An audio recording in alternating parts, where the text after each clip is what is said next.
Welcome to Treal Talk. What's going on? What's going on? Welcome to Treal Talk.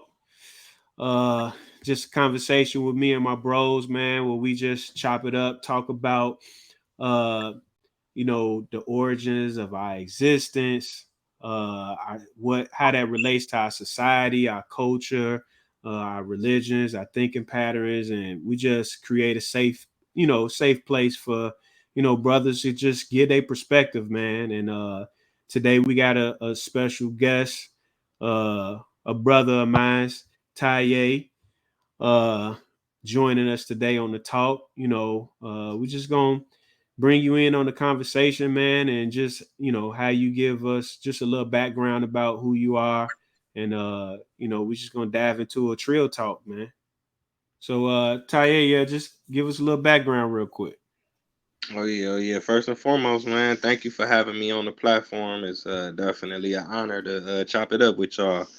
No Man, I'm doubt. Taye Uhuru. I'm a historian, a genealogist, a world traveler. I've been to about 70 countries. I'm an author. I'm a musician. I'm an MC. I make books and documentaries. I do group tours. I take different groups of people to Africa, different countries. I Mm-hmm. do family trees for people. I do a lot of research. Mm-hmm. Cool, cool. That's what's up. That's what's up. Yeah, man. I'm itching for that Africa tour, man. Like I already told my brothers about it. We're gonna definitely try to make that in the works real soon, man. Real soon. The world opening back up a little bit. And definitely want to hit Egypt up first, man. So that's kind of like our baby. When we kind of like jump into a lot of these conversations because we know a lot of our history as a people and just a history as mankind in general, kind of, started in that neck of the woods, Egypt. So that's definitely gonna be one of the places I want to hit first. But I mean, I want to go everywhere too, man. Definitely West Africa, South. You go south in Congos and all that at all? We go all the way. We go to South Africa. We go to Mm-hmm. Madagascar, Ethiopia, Egypt, Kenya, Cabo Verde, Ghana, Mm-hmm. Senegal. Man, We hit north, south, east, west. what's the so since you didn't travel all over that continent, like what's the like significant differences between a lot of the nations that you travel to, like, or is it more relatable one nation to another, in your opinion? Well, I think from a scientific perspective, a historical and cultural perspective, and from an animal and terrain and Mm. mineral perspective, Africa is the most genetically diverse continent in the world. You know what I'm saying? In Okay. terms of people, how they look, their languages. There's 3,000 languages, 2,000 Nice. ethnic groups. Okay. So it's very, very diverse. Africa has more countries than any other continent on the planet. Right. So almost 60 different countries. So they can be very, very different, totally different. Imagine going from New York to LA to Mississippi, how different it could be. And we're in the same country. The people talk different. The people Mm-hmm. who have different customs, or even going to Mexico or Canada or Haiti or Jamaica, that's still North America, and the languages is different. People look different. People eat different things. So Yeah. Africa is probably 10 times more diverse than that. Okay. Okay. Yeah, you. So I guess I'm gonna throw this question out here that we just got through uh conversing over. what What do you think uh deems, and I kind of googled it and it kind of slumped my point. But what you think deems a group of people as a nation? And when we was having this back and forth, uh what where we derived it from was we was talking about um the children, the Hebrews before they went into Egypt and was enslaved, and then Moses brought them out. Were they considered a nation before they grew in Egypt? That was kind of like the question. So I looked it up. I'm like, what constitute a group of people being a nation? And with Africa having so many different nations in it, what do you think constitute a group of people being considered a nation versus like a tribe or you know what I'm saying? Yeah, definitely. I mean, it can boil down to perspective, but in general, to me, when you say nation, I'm thinking of nationality. So Okay. you talking about a specific region, a country, a government, a military, citizenship, passport, laws. So like you say, if it's a tribe or a specific ethnic group. Ethiopia has 80 different ethnic groups, but they all Ethiopians and they are under the Ethiopian, Nation. republic, or yeah, right, the nation or what have you. So a tribe, sometimes even with that, like a lot of the terms we use when you say tribe, sometimes that may kind of minimize the significance of that group of people because, like you say, it really was a kingdom. This tribe could have 20 million people, so that's enough. They could be a nation. You know what I'm saying? But it's just like you think of a tribe. Some people thinking a small group of people. They have naked. They not Mm, civilized. They not okay. capable of producing, or you know what I'm saying. So it's Yeah, just yeah. going to so many different things. You know what I'm saying? Okay, so yeah, so what would you call that? Because like you said, a tribe could have 20 million people, right? Hmm. But that doesn't quote unquote make it a nation of people. What would be a better term to call that such large group of people with their own cultures, maybe their own language? I'm correct, right? Like Yeah, would definitely. in Ethiopia would it be different groups of people that speak different language, or all of Ethiopia speaking the same language? Well, a lot of Africans is multilingual. They speak like South Africa got like 10 different official languages. So Hmm. they each of the ethnic groups, they could speak different languages, they could have different customs, they could Hmm. be genetically different. It would be a case by case basis. But Yeah. like I said, it's perspective have a lot to do with it. So I would say maybe if you can consider them kingdoms, because say you may have the Amharic people, that's just the ethnic group. You may have the Zulu people, that's Hmm. just an ethnic group. You may have the whatever tribe, and they Hmm. have a specific land mass that relates to that group of people. So in some cases, when you see Africans fighting each other, it's harder for us to understand from different countries, but they may feel like this is our indigenous land. We've always been here. So to them, they feel like they're a nation, but they're not recognized as a nation. But they're more than a tribe. So I would say maybe they could be a kingdom of that nation, like how we have states or something like that. Yeah, yeah, yeah. I see what you're saying. I see what you're saying. That's interesting, man, because like I think when I was little, I always used to think that Africa was just one country, you know, and well, I was because I feel like I was really fascinated with Africa just because it's like, oh, that's where black people came from. You know what I'm Mhm. saying? Like Right, I at right. least got that understanding, when we was wearing the medallions, you know what I'm saying? African medallions and all of that, this was in the 90s, you know what I'm saying? Early 90s. Mhm. And but yeah, when I found out like nah, each one of these areas are its own country, you know what I'm saying, with its own. And I'm like, man, how can you have that many different groups of people just in this one area and not have similarities? You know what I'm saying? Mhm. So, what's I guess the answer to that question? What would you say that like all the nations kind of like have in common? You know what I'm saying? Or is there anything? Is there any one particular thing you feel like that just Africans as a whole have in common? Yeah, yeah, definitely. I mean, they do have things in common. I mean, the struggle, number one, Africa has that in common. You know what I'm saying? Black Yeah. people all around the Yeah, I say world. yeah, we definitely fall in that. And then even though it's 3,000 languages or 2,000 ethnic groups or this or that, it all started, as far as my perspective is, it all started in Africa. So you just had a group of people that branched off and went here or went there, and Yeah. just add their own little piece to it. Just like in America, I could Mm-hmm. be from Mississippi, you could be from New York, you could be from LA. We all kind of speaking English, but you could Yeah. tell somebody from the South speaking, or you could Yeah. tell somebody from the East Coast speaking, or even somebody in Jamaica. He's speaking English, but Yeah. they put their own twist and their flavor to it. You know what I'm Yeah. saying? So it all Yeah. kind of came from the same. They all kind of pretty much came from the same root. Like you mentioned, Egypt. Egypt is like the the the the pinnacle, the top part of it. But Okay. they got it from Nubia, then Nubia got it from Ethiopia, then Ethiopia got it from you know what I'm saying. So it's Yeah. just like, Yeah. Yeah. Yeah. I think that's important for you know us in America. You know what I'm saying? There's mhm, displaced, despondent, from our heritage. You know what I'm saying? Everybody want to know, like, how can we tie back in to our African roots when it's just like, dang, man, look at all these countries. How do I know which country I came from? How do I know what group of people?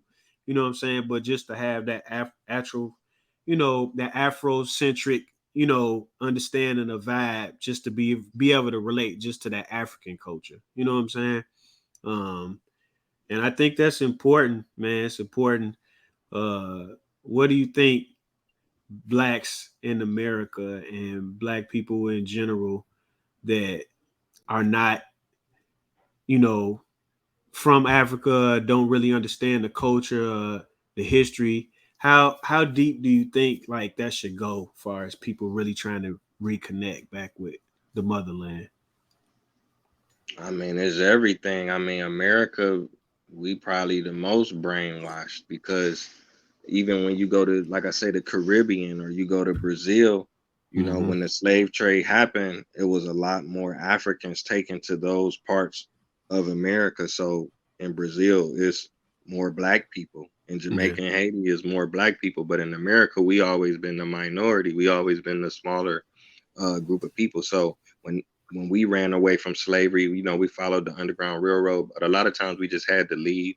We had a couple rebellions, but in places like Brazil, Mexico, Haiti, and Jamaica, they were able to run away, but they created their own kingdoms and villages, and they were able to go to war with the European powers and fend them off for decades and centuries, and they would attack them and take their weapons and take their food and Mm-hmm. do different things, but the most important thing was they was able to retain a lot of that culture. So, like for example, I lived in Brazil. I went to college in Brazil. Mm. In Brazil, they'll say, "Oh, this dance comes from Africa. It comes from Angola. This martial art comes from Africa. It comes from Angola. This Mm. spiritual practice, these orishas, this comes Mm. from Nigeria. This comes from the Yoruba people, or this or that. This comes from the Congo." So they retained a lot more of that culture, a lot more of that spirituality, a lot more of that language than we Mm. were able to. So it Yeah. affects us a lot because our history pretty much starts with slavery. And, we kind of divided where some people, they don't even recognize Africa at all. But Yeah. that's where the music comes from. That's where we Yep. get our shape, our athleticism, our lips, our hair, our skin. We get so much from Africa, but we just, been divided. Mm-hmm. Hey man, so tell me about some of the experience. Like you're just there over time or from time to time, or you live in there? I'll be back and forth. I mean, I lived in Africa. The longest I stayed was like a year. I lived there for a year, but I've been to about 15 African countries. But a lot of them, like Egypt, I've been to Egypt like 7 times. I've been to South Africa like 5 times. I've been to Cape Verde like 5 or 6 times. I've been to Ethiopia 3 or 4 times. Sometimes I stay for 2, 3 months. Sometimes I stay a couple weeks, and So what was when your first initial travel to Africa? What would you say was the most transforming experience for you? Yeah, that's good. Oh man, it just hit me in so many different ways. I think the number one thing was being recognized by Africans as a brother from America, being welcomed, people giving me food, people giving me a place to stay, people being nice to me. So, at first I'm kind of like, because I'm from Cleveland or we all from the inner city, wherever we from, we kind of like you being nice to me, you trying to get something from me. But some of those people I'm still friends with today. So I went to my first trip in Africa maybe almost 10 years ago. So at that time, it wasn't a lot of content, let alone positive content about Africa. I went to South Africa first. So when I Mm. looked up South Africa, the only thing that was coming up was AIDS, wars, and Mm. poverty and disease and stuff like that. but I knew somebody there and they invited me out. And when I came out there, I went to Cape Town. So when I went out there, I seen Benzes, BMWs, Bentleys. I seen shopping malls. I seen paved roads. I seen people with beautiful women, Yeah. people that was friendly towards me. The food was good. This was a world class city, but we not taught that. We not shown that. Even now, we not really shown that. But it's a lot more. You could go on YouTube and find little videos and find people that have made it over there. Yeah, yeah, yeah. Yeah.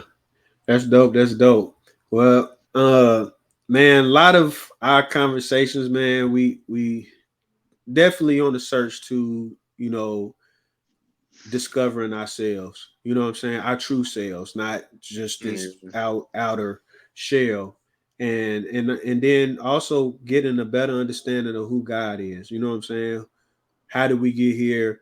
What is equipping us, empowering us to be here. And so we start in the beginning, man. You know what I'm saying? We Mhm. dissect the Bible.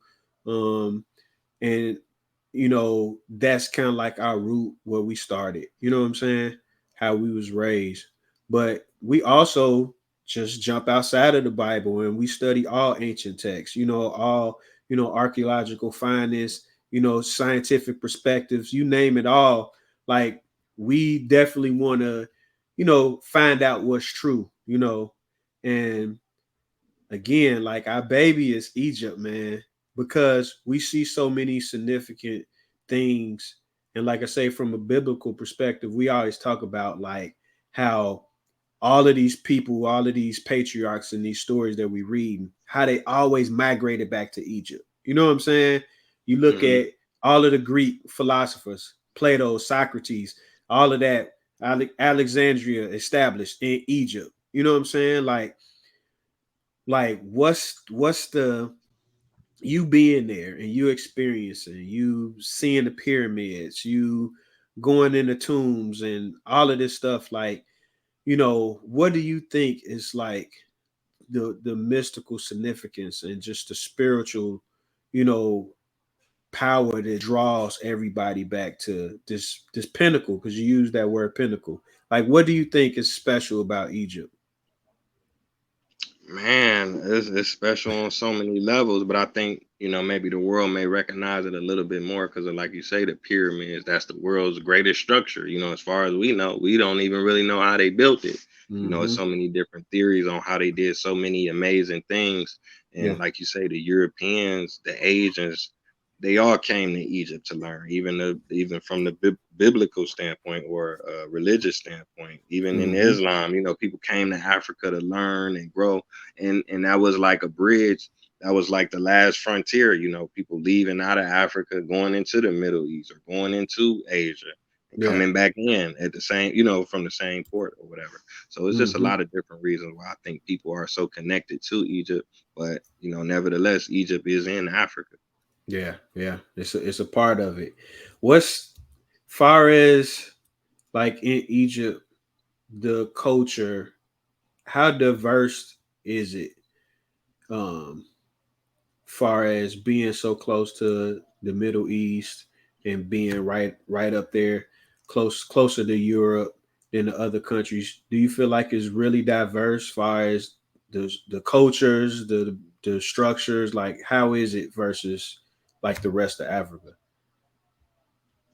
Well, I mean, right now, if you're talking about modern day Egypt, the name of Yeah, the country is called the Arab Republic of Egypt. So when the Arab invasion happened, that was like 600 AD. So from yeah, that point until, it's pretty much been a Arab government in control. With the exception of the European powers when they colonized Africa. okay, So that's a major influence. So right now, the people, depending on which region of Egypt or which city you in, the people look different. So mm. it's kind of segregated. So if you like in northern Egypt, if you up by Cairo or Alexandria or Do they those still call areas, it upper and lower, or I think that's more they made, but I think that's more like ancient Egypt. That's going ancient back into Egypt? ancient Egypt. But Okay, but modern now it's Egypt, like, yeah, yeah, because they had different names, for everything. But yeah, these places, or Upper Egypt, you know what I'm saying? They had like I mean no, if you go into like when you go to Luxor, then you go to Aswan, then you go to Abu Simbel, the people get darker. So there's people Right. in Egypt that's very, very dark, and then there's people that's very, very light, almost European looking or Arabic or Middle Eastern. Then you got blue, black, African looking people. Right. Yeah, because that had us hot when we was kids, man. We used to watch the Ten Commandments, and and Pharaoh and everybody was white. Like, man, why are they white? This in Africa, you know what I'm saying? But Mm. you saying it is you got those different shades of people and all of that in Egypt? Well, yeah, that's modern Egypt. But see, the thing is with that is like when you show Julius Caesar or something like that, that's closer to our time period than it is Mm-hmm. the time period of the pyramids. Because Julius Caesar, I think that might have been like 30 AD. So Yeah. that was maybe 2,000 years ago, you know what I'm saying, for Right. example. But then the Pyramid of Giza might have been 4,000, 5,000 years ago. So you see in the Mm-hmm. movie with Julius Caesar on the chariot riding past the pyramids as if he's equivalent with that time period, and he's not. He's So not all right. of the old stuff that we talking about, Ramses and King Tut and the 18th dynasty, that's Yeah. thousands and thousands of years ago. You know what Yeah. I'm saying? So a lot has changed. Even if you look at imagine how America looked 500 years ago. The demographics wasn't the same. Right. Uh, are you familiar with the Hyksos? Yeah. I've heard a little bit about them. There was like a group that invaded Egypt a couple times. They had wars and battles and stuff. Yeah. So we like to tie that in to so what we know about the Hyksos was they were a Semitic people.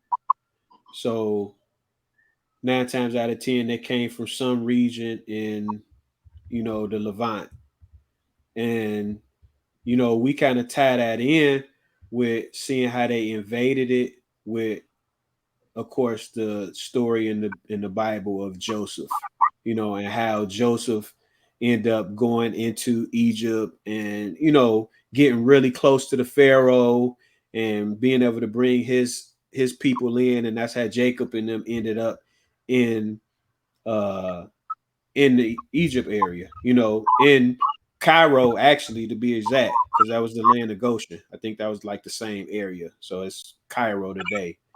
But yeah, we like to see that significance. Like, man, maybe from a historical standpoint, those Hyksos represented, you know, Jacob and and these Hebrews that ended up, migrating over into Egypt.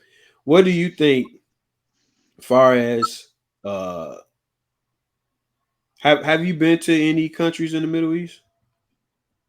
Yeah, I have. I've been to Kuwait, Dubai, Mm. um, Saudi Arabia, Turkey.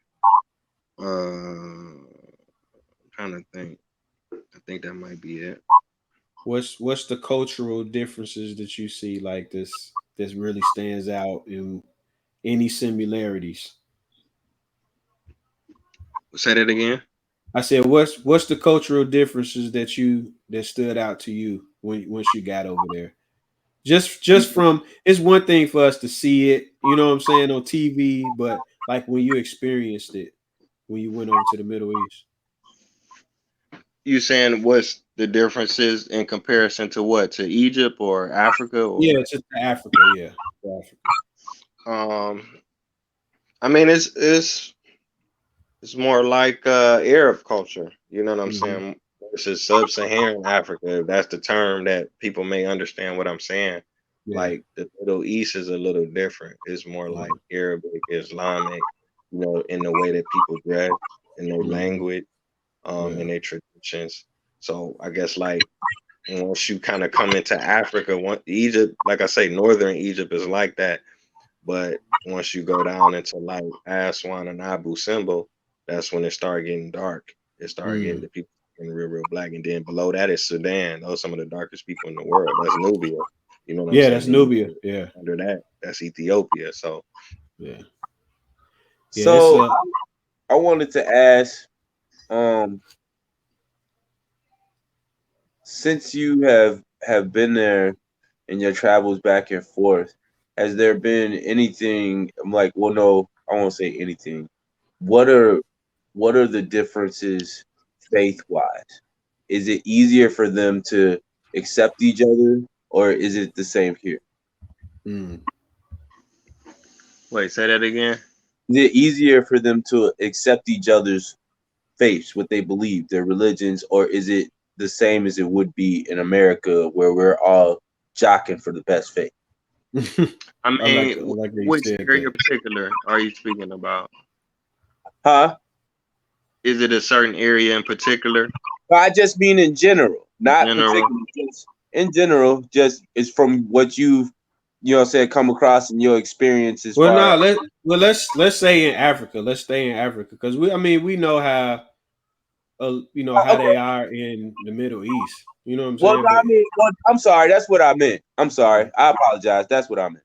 mhm. No, no, no. It's all good because we all over the map. But I just wanted to make sure I, try to answer it as best I can. I mean, from my perspective, it's like Northern Africa is more Islamic, and Central Southern Africa is more Christ, Christian. You know what I'm saying? So some countries is more stricter than others. You know what I'm saying? So like, let me see.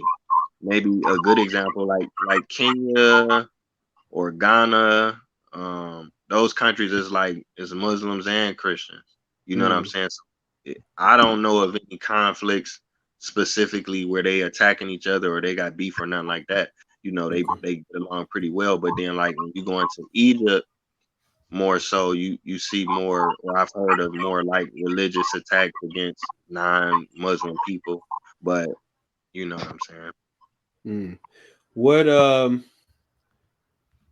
how does like African spirituality kind of fall into that spectrum in certain parts where you know Christian or Muslim might be a dominant religion? Like, how does that? Is it on small groups of people, or is it something that's kind of more universal, spread out?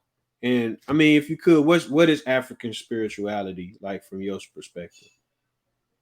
Man, African spirituality is just as diverse as the culture itself or the Okay. language itself. So if you got 3,000 languages, 3,000 Yeah. ethnic groups, the Okay. spirituality. But like I say, it all kind of started from one place and people add to it, take away from it or whatnot. But Africa, basically, like for the viewers, I'm not saying y'all may understand it, but so we, as Americans, we learn about Europeans coming to America and colonizing it and making the people change their religion and change their names and all of Mm-hmm. that stuff. So Europeans did that in Canada, they did that in Mexico, they did that in Brazil, they did it in every country in North and South America. They did it in Haiti, Jamaica, but they did it in Africa too.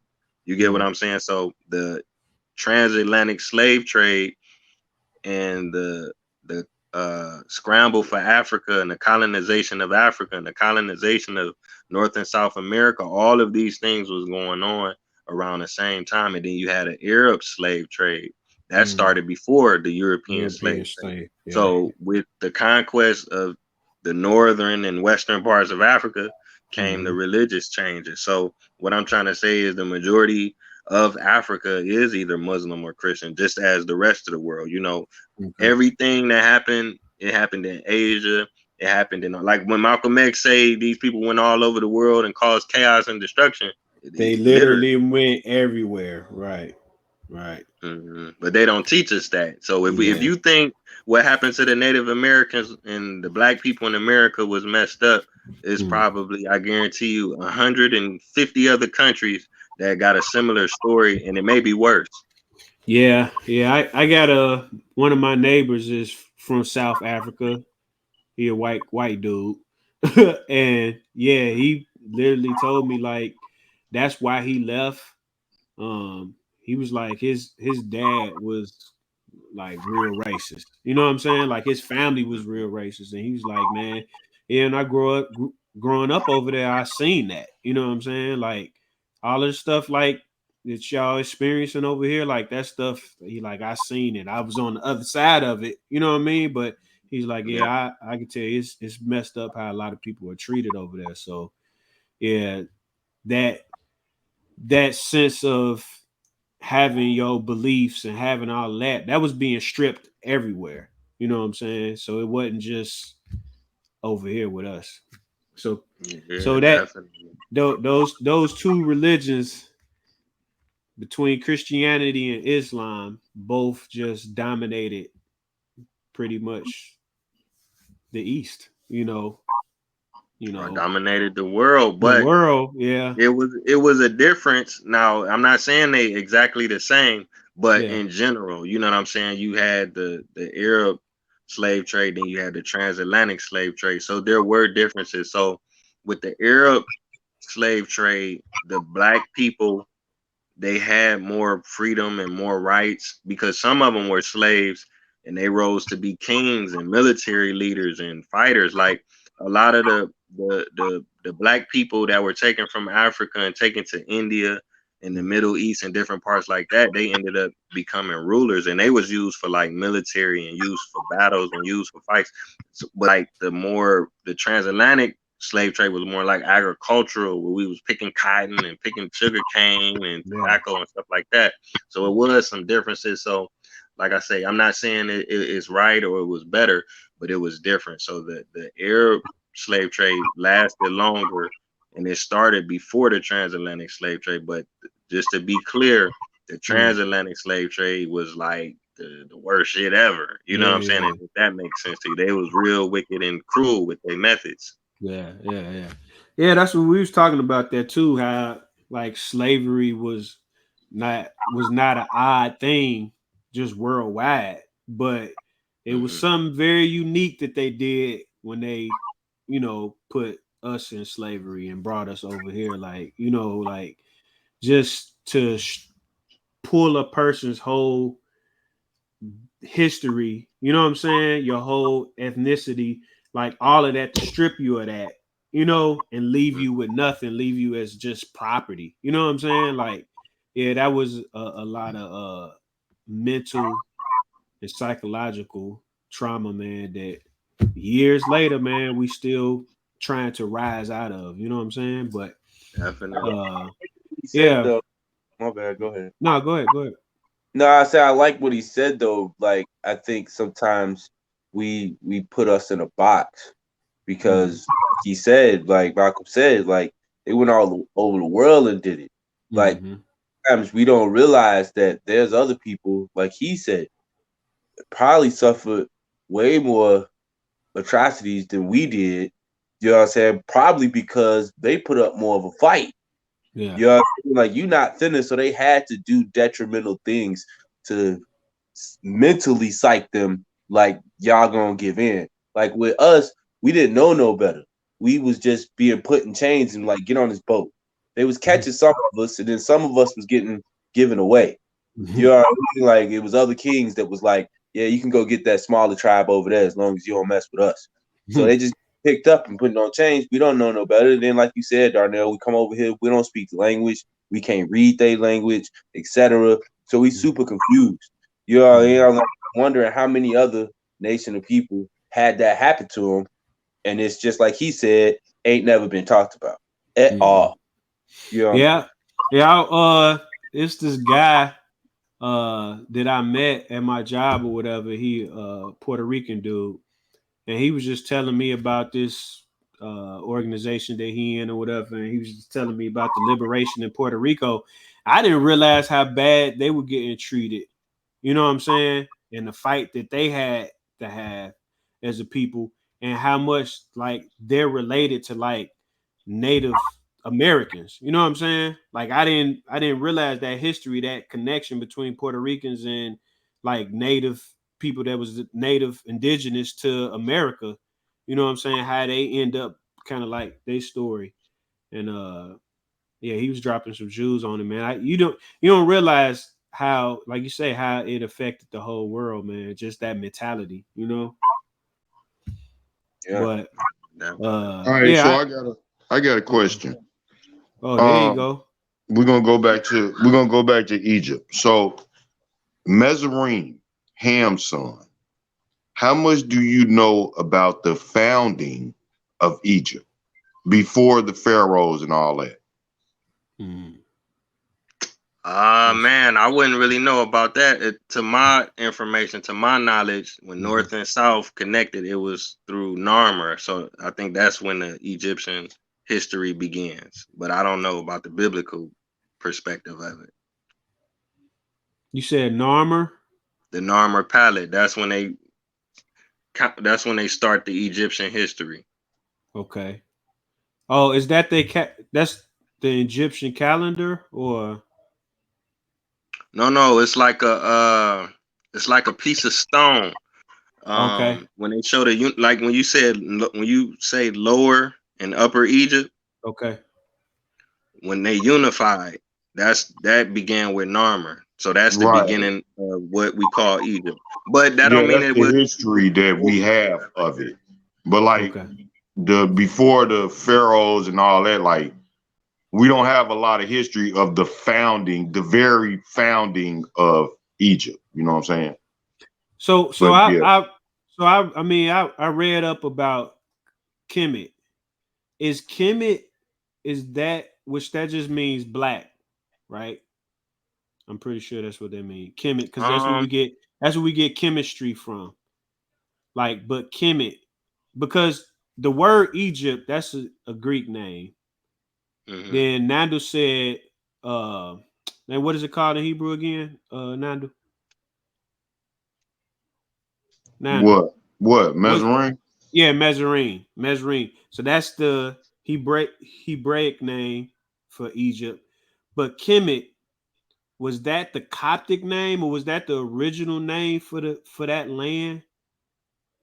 Like what Some, was yeah. I mean, that's one of them things where it's like people still debate about that right now. But I think Kemet, it does mean black or black land, but some people that say it wouldn't. But I think Sheikh Anta Diop, which some people regard him as the highest, black Okay. scholar on that, the Yeah. authority on that, he said it means black as in black people. Okay, that name. So yeah, I guess we trying to, and then of course, we're trying to see what was this established group of people before the flood, before the biblical flood, the historical flood, before what what did we say, Nando? What did we put the flood at? The flood should probably be around, I would say like 20,000 to 16,000 because you like So you said you've about been to the Middle East and stuff like that. You know about Göbekli Tepe, right? No, I'm not familiar with it. What is that? It's like a uh outside temple that's like 4 or 5 football fields long. Like they still uncovering it to this day. They haven't even uncovered half of it. And it's Yeah, like wow. 16 to 8,000 years old. It's in Turkey. it's in And Turkey, yeah. yeah, that's Okay. like the oldest thing that they found, like something like that. So that's like I said, that's like 16,000 to 8,000 years old. So the flood Mhm. would have to be before that. So I would say Right. like the flood probably would be like 20,000 to 18,000 years ago. Okay. But then you said that the Sphinx, they we believe that the Sphinx and the pyramids was before the flood too, right now, because of the carbon The data on the the Sphinx. no the Sphinx I think is before the flood because they say it got water damage. Or it Okay. looked like people look at it and they say it looked like it got water damage, but the pyramids don't. So I think the pyramids are after the flood, but I think the Sphinx is before the flood. Okay. So Okay. yeah, how could you? So you seen the Sphinx, right? Yeah, definitely. But they got hundreds of pyramids. They got 300 Yeah, different pyramids. right. Yeah, but he talking about the Sphinx by the Giza pyramids. Yeah, That's the one, right, that they say got water damage. yeah. Oh, okay. Yeah, but yeah, I mean, we definitely want to just, man, what? So we don't have anything as far as archaeology, right? That comes out of Egypt before the flood account, right? But Oh, Yeah, there what you he say? is. Huh? I'm sorry. Yeah. Oh, nah. Yeah, I was saying we don't have anything like any artifacts that predates the flood that comes out of Egypt, do we? So only thing we have is what we get from Sumer and of course Gobekli Tepe. Yeah, yeah. Okay, okay. Like I said, unless in the is the if the Sphinx was before the flood, that would be the only thing that we would have from Egypt before the flood. Yeah. But Right, other right, than right, that, right. I mean, but like I said, we don't have anything anywhere else in the world before the Mm, flood. You know what I'm saying? right, Everybody right. has their flood stories, and and Egypt and Egypt has this flood Sumer story too. have stories of before the flood. Them the only what's called civilizations that I think have stories about before the flood.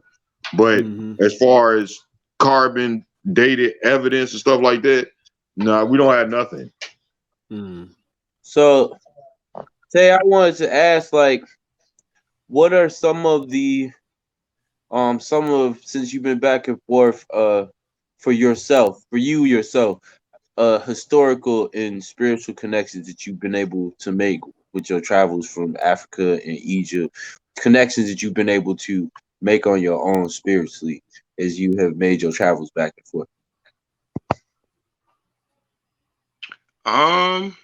I think for me it's been more so historical and cultural because I do a lot of research. But as far Mm-hmm. as like the spirituality, I could say maybe the spiritual sensation or the feelings that I get when I visit these historical sites, like going to um the slave dungeons or the door of no return or Gory Island or Elmina or Cape Coast or going to Mm. Shaka Zulu's grave site or going to the temple of Karnak, the temple of Luxor, or going to the pyramids of Giza, like you mentioned. It's the feeling that I get, and it's unexplainable, for me. But a lot of people, when they go to these places, they have similar feelings as well, especially going to the west side, like I say, Cape Coast, Elmina, Mm. Gory Island. Some people cry, some people, pass out or whatever. Some people just feel some certain type of way. But I couldn't say that I connected specifically with a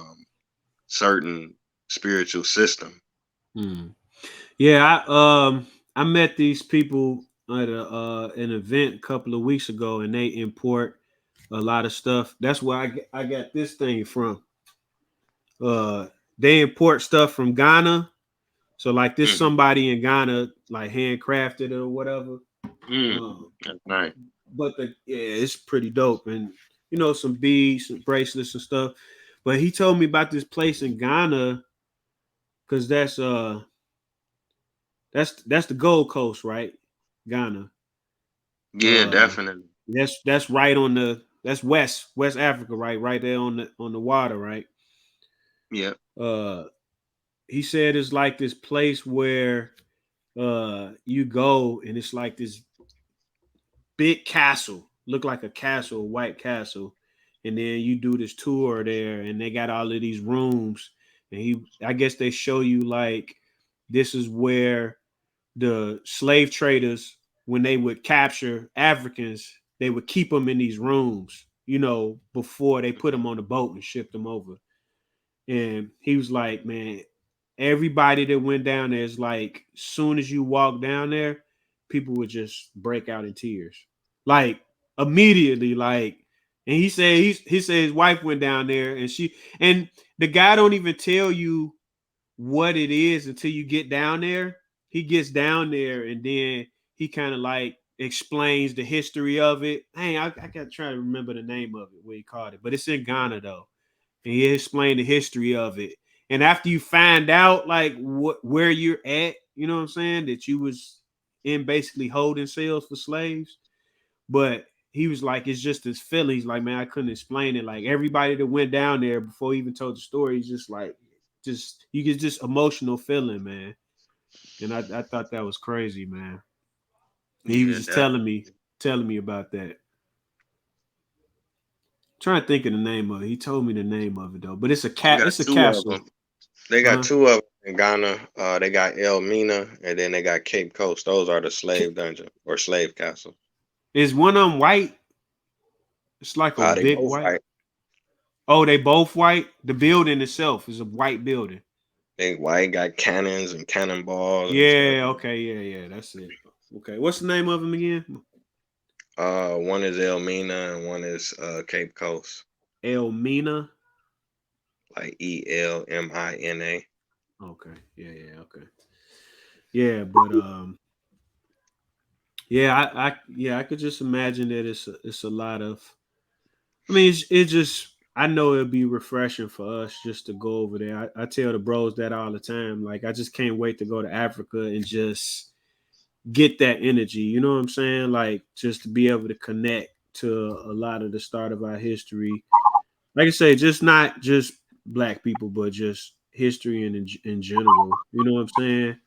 I feel like sometimes we so disconnected in this Western way of thinking, man, in America sometimes that we Mm-hmm. lose all of that. But yeah, man, that's awesome. That's awesome. So just tell us what you got going on here in the States, man. What you got going on in Cleveland. You know, we your neighbors, man. We from Gary, so we from the G. Oh So we yeah, yeah. Big yeah. shout out to Gary. I got some family out there in Gary. Yeah. We Stay got some good. we got some family in Cleveland too, man. Lorraine, Cleveland. We got family in Ohio, so definitely gonna get up with you, man. You Yeah. been to Gary? I rode through there a couple times. I ain't get to stop. We was Man, going to don't like stop. Chicago. Yeah, don't Hey, man, why you do that, man? Don't do that to us, man. Show look. some support. You bogus. Hey, I don't stop half the time, man. I pick my kids up and I keep going. No, I'm Be just playing. positive. Be Yeah. positive. Hey, look, everything that's down got to come up at some point, man. So Mhm. we just keep praying for Oh, our yeah. city, though. But no, yeah, Midwest, in the building. Yeah, let us know what you got going on, man, in your area and just locally and throughout the world, country, or whatever, man, because we want to support that, man, for real. Oh yeah, I definitely appreciate y'all. I got a lot of things going on. So I wrote a book about this group called the Afro Set. My uncle co-founded it. He came up with the name the Afro Set. So Afro is short for African. Like in the 60s, Malcolm X would say Afro American. Mm, That's in reference to Africa. So okay. my uncle's organization, they was like at the forefront of reintroducing black people in Cleveland to African history, African culture, African language, African fashion, African music. They Mm, opened up a drug rehabilitation center. They opened up a theater. They did plays, poetry readings, fashion shows, musical yeah. performances. They had classes. They taught the kids how to play the African drums, how to Okay. speak Swahili. They talked Mm, about diabetes and sickle cell and mm, stuff like that. They was a self defense group, so they would go to the farm. They would do military drills, target practice, train with the rifles, train with the machetes. They did a lot of community patrols. They would run up in the dope houses. They would run mm. the pimps and the prostitutes off the corners.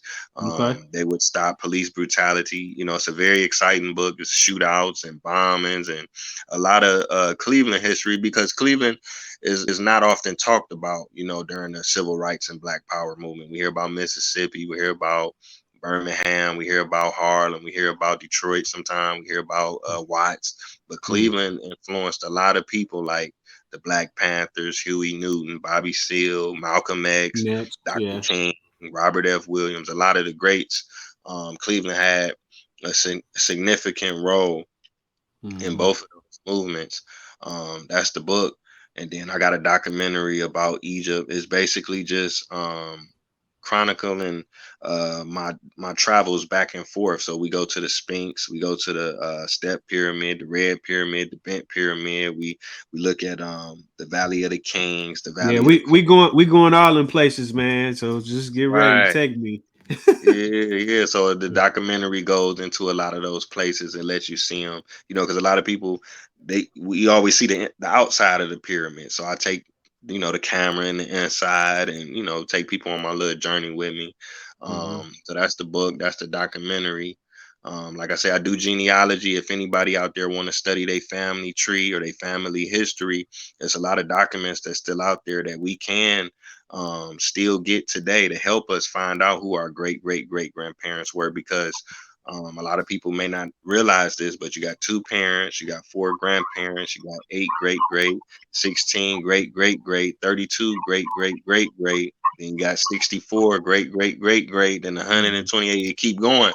So it's a lot of people out there that's still around or not still around, but they documentation, you can find their military records, you can find census records, you can find Mhm. death records, you can find Mhm. birth certificates, marriage licenses, and things like that. I help Mhm. people with that. I'm trying to think of what else, man. I got a mental health group for black men. Okay. I got a mental health group for black boys. You know, if you're Yeah. feeling anxiety, you're feeling depressed, you need somebody to talk to. You know, we have regular conversations. We talk about marriage. We talk about economic problems. We talk about racism. We talk about, you know, the things that we naturally go through. But you know, as men, we don't talk about it as much. Women, they'll talk about it. They're like, "Girl, I was dating this dude. He broke my heart. He did this Mhm. and that." But men, we supposed to be strong and hard all the time. We Yeah. can't say we got our heart broken or our feelings hurt or we don't know what to do or we need some help, because as black men, we the last ones to ask for help and we the last ones to get offered help. So that's the purpose of the mental health group. Talk Mhm. about That's dope. solutions, things that we can do and control. We could meditate, we could do yoga, we could Mhm. play chess, we could go fishing, we could go hunting, we could Mhm. do a lot of things that we weren't exposed to because of the way that we was raised and the way we grew up. But a lot of Mhm. these things will help us, you know, cope with a lot of the problems that we face. I just started an urban garden, a farm.